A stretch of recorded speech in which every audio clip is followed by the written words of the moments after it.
আসসালামু আলাইকুম viewers, welcome to Jerin kitchen. আজকে আমি তৈরি করে দেখাবো একটি নতুন রেসিপিটির নাম মাসালা চিকেন ফ্রাই। এই রেসিপিটি তৈরি করতে খুব অল্প মশলা লাগে এবং ঘরে থাকা সাধারণ মশলা এবং খুব অল্প সময়ে খুব সহজে এই রেসিপিটি তৈরি করা যায়। তাহলে চলুন দেখে আসি কিভাবে তৈরি করব। চিকেন মাসালা ফ্রাই বানানোর জন্য চিকেন পরিষ্কারভাবে ধুয়ে এইভাবে কেটে পানি ঝরিয়ে নিতে হবে। তারপর এখন ম্যারিনেট করব। ম্যারিনেট করার জন্য যা যা মশলা লাগবে এক এক করে দিয়ে দিচ্ছি। প্রথমে দিব হাফ চা চামচ হলুদ গুঁড়া, তারপর দিব 1 চা চামচ মরিচের গুঁড়া, দিব পরিমাণ মতো লবণ, দিব মিষ্টি জিরার গুঁড়া বা মৌরি গুঁড়া, দিব ধনিয়া গুঁড়া, হাফ চা চামচ রসুন বাটা,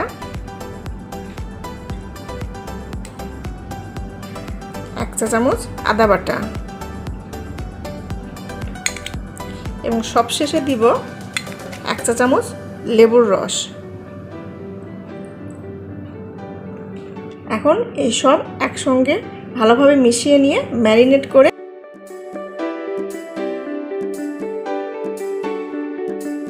ভালোভাবে মাখিয়ে নিতে হবে।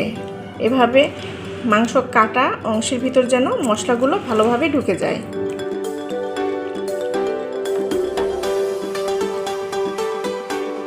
এরপর দিব 1 চা চামচ কর্নফ্লাওয়ার।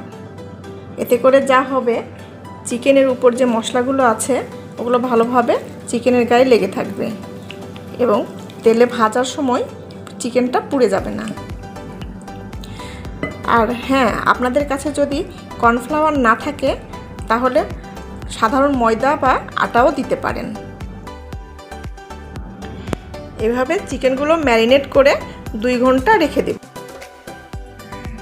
মাসালা চিকেন ফ্রাইয়ের জন্য চিকেনগুলোকে এখন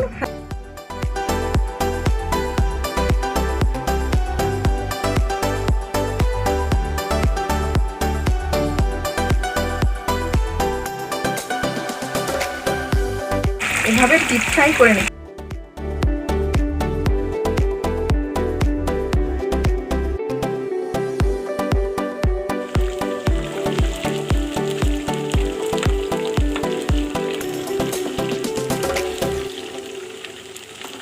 এভাবে উল্টিয়ে পাল্টিয়ে ভালোভাবে ভেজে নেব।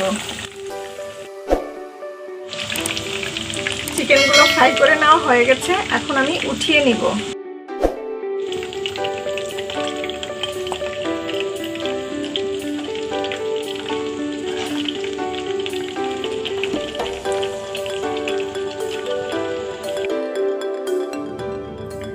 চিকেন মশলা ফ্রাইয়ের জন্য মশলাটি তৈরি করে নেব। চিকেন ফ্রাই করার তেল থেকে 1 টেবিল চামচ তেল নিয়ে নিয়েছি।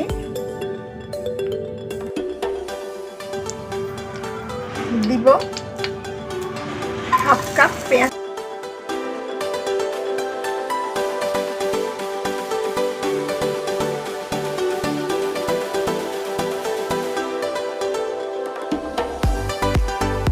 পেঁয়াজটা ফ্রাই করে নিই। দিব 1 চা চামচ রসুন কুচি,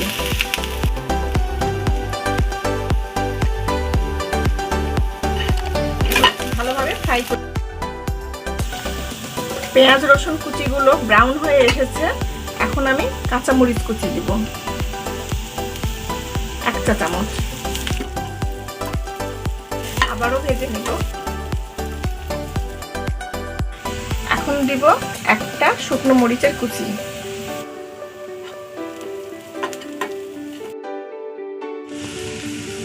কিছুক্ষণ ভেজে নেওয়ার পরে লেবুর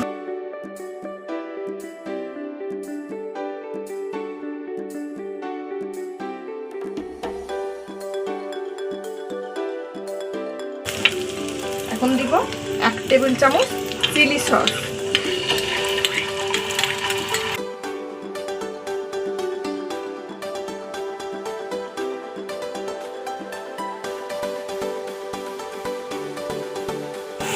এবার কিছুক্ষণ ভেজে নেওয়ার পরে সে আগে থেকে ভেজে রাখা চিকেনগুলো দিয়ে দিব।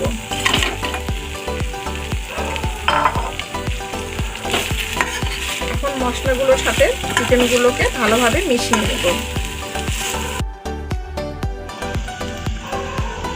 তৈরি হয়ে গেল আমার মাসালা চিকেন ফ্রাই। এখন আমি নামিয়ে নেব। আপনারা হয়তো লক্ষ্য করেছেন, আমি যখন এই মশলাটা তৈরি করি তখন কিন্তু আমি লবণ দেই নাই, কারণ চিলি সসে লবণ থাকে আর চিকেনটা ম্যারিনেট করার সময় লবণ দেওয়া ছিল। তাহলে ভিউয়ার্স, আমার এই রেসিপিটি যদি আপনাদের ভালো লাগে তাহলে অবশ্যই লাইক, কমেন্ট, শেয়ার করবেন।